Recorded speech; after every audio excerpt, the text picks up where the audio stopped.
I want to talk about this Michael Sachs op-ed. If you don't know who Michael Sachs is, he's Rahm Emanuel's favorite fundraiser. He's also the DNC host committee chair. He spends lots and lots of money and raises lots and lots of money for his favorite causes in Chicago.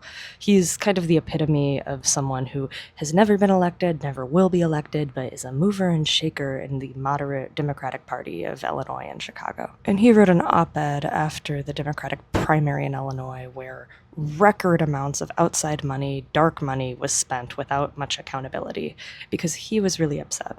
AIPAC in this election, fun reminder, spent $14 million.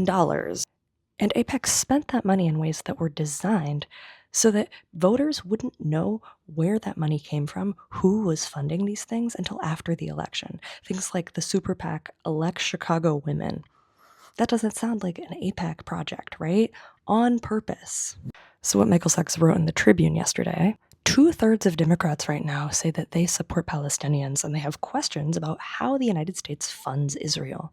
AIPAC and Michael Sachs spent millions of dollars, most of it unaccounted for, to make sure that the people who represent Illinois do not reflect the majority of Democrats. You should read this op-ed for yourself if you want to be really mad all day. It has some really incredible lines like how MLKJ really wished that we had more dark money in politics, kind of an awkward false dichotomy of how would you like it if people censored and boycotted our government for our actions, but beyond this op-ed being really incredibly frustrating to read, I think it's important to understand why he wrote it. It has huge implications for the municipal elections in Chicago and for pretty much any future election in Illinois.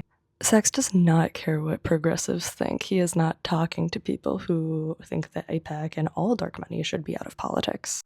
He's gearing up for the municipal elections and other elections where he's already raised $10 million to put in candidates that are pro-business and are comfortable with taking checks from AIPAC. He doesn't care what progressives think. He's talking to his donors. He's talking to the donor class. He's saying, be cool, you guys. I know that there's a lot of anti-AIPAC sentiment right now. There's a lot of super PACs are bad and shouldn't be taking over politics sentiment, but we have to stick with this model. It's not corruption, it's a big tent. I hate it.